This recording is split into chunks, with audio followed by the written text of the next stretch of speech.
I'm pretty sure that that's the one, the white one, EVH.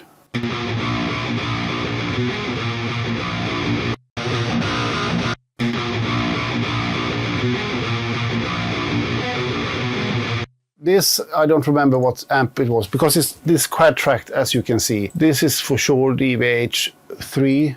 It can be something they brought with them, I don't think so, or it can be maybe the 5150, the first model, or the Engel one. But it doesn't sound like the Engel, so I think it's the 5150. Man, these guitars are nuts. But it's a nuts guitar player also. That makes all the difference.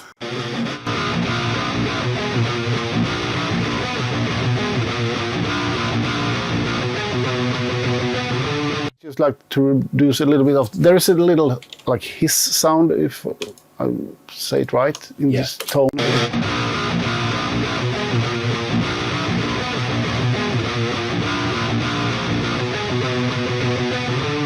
Just a little fizz. Yes. Yeah.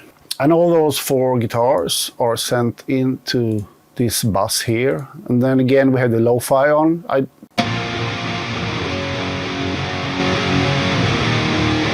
Yeah, it's a lot. It's louder, but it sounds so sick. Yeah, but I don't know if it makes any difference. So.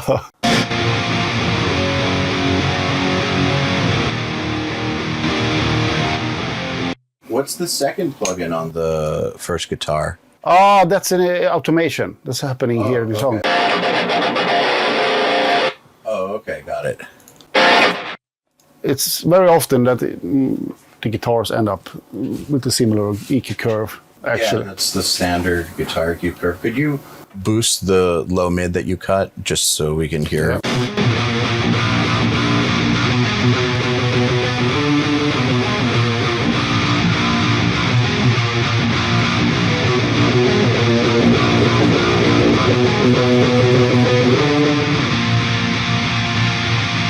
It's more like how it sounded in the 80s and the 90s, death metal guitar.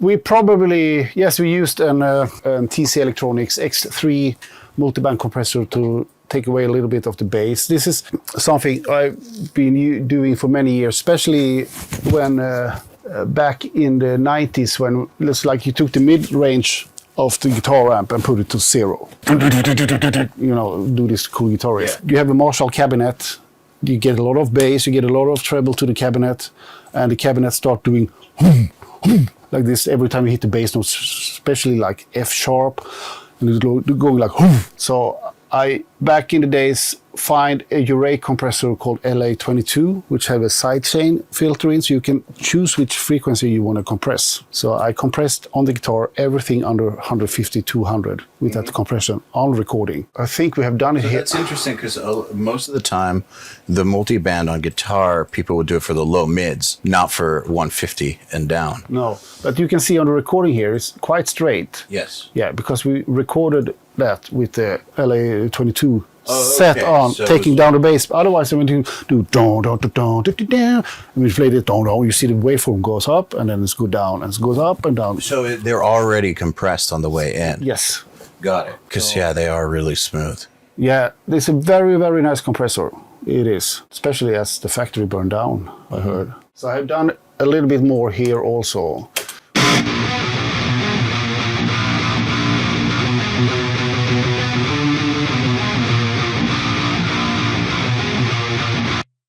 This compressor was not didn't exist when we mixed this album. But C4 did. Yeah, C4 did, yes.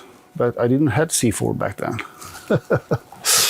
But we used the X3 from TC Electronics to do that little bass takeoff again. So that also give actually room for the bass guitar to exist. So you were so either way, just with different tools, you were still compressing the low end of the guitar. Always. And what are you doing on the high end? Normally nothing.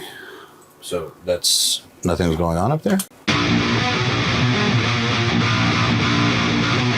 not touch. much going on anyways to Yeah, but compress. but it's like with rhythm guitars, I think there is no point really to compress it like with the normal compressor because it's already so compressed. Yeah. Yeah, because of the distortion.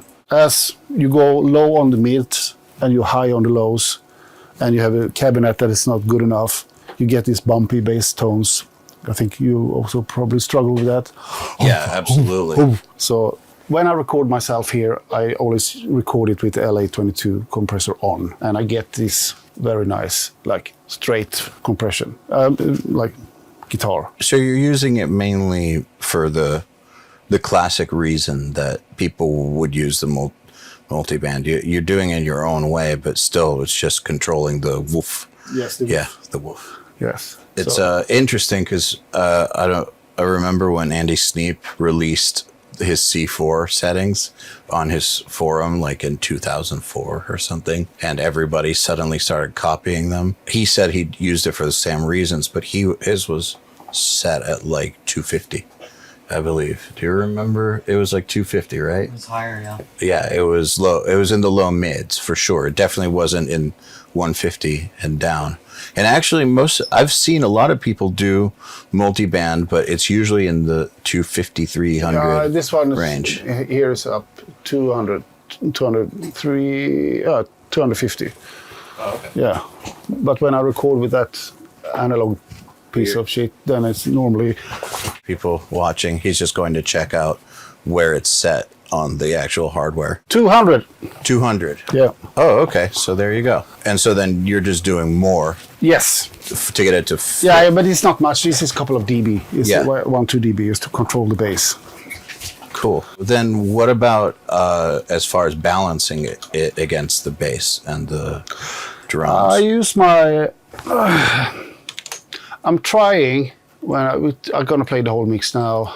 I like looking at the drums, which you have here. I'm looking at the bass master and the guitar master, just to see that the drums are the loudest, of course, and the bass and guitar kind of looks the same. Maybe a little bit less bass than guitar, like to start with, and then it's just use the ear. Got it. Is it a well-played bass? Then it's get more room. If it's a shitty bass, it get less room, less treble, more bass.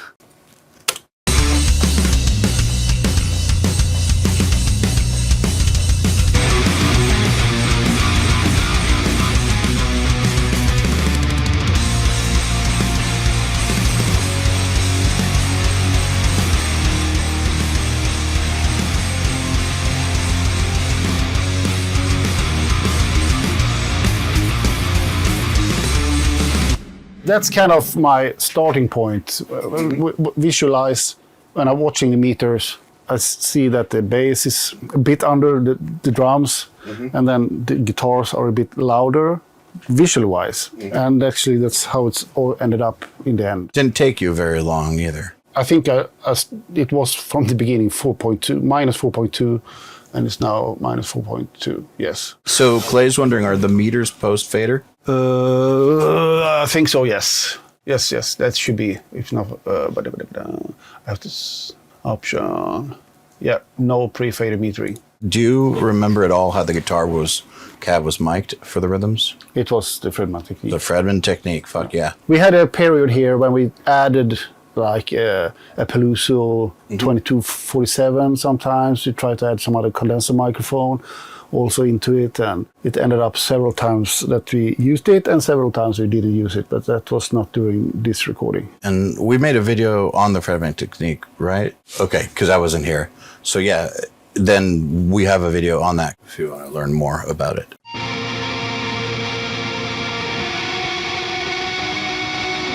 This is something that Lee have invented. Not invented, but I told him, it's like, what are you doing? Are you connecting the reverb in front of the distortion? That's the Radiohead thing. Oh, okay. The band, I think that the band Radiohead in the 90s was like, I mean, I'm sure someone did it before that. Yeah. But in the rock scene, like they're the ones who made it super popular on the OK Computer album. It was just such a cool sound. So, And Holy Grail. and they're an English band too, so that's where they got it. it. Maybe Boris got it, but because we were discussing that, and I said, no, that's the wrong way of connecting a reverb.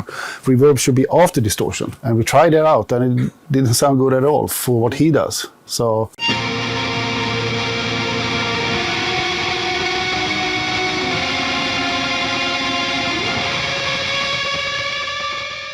This is more or less noise here.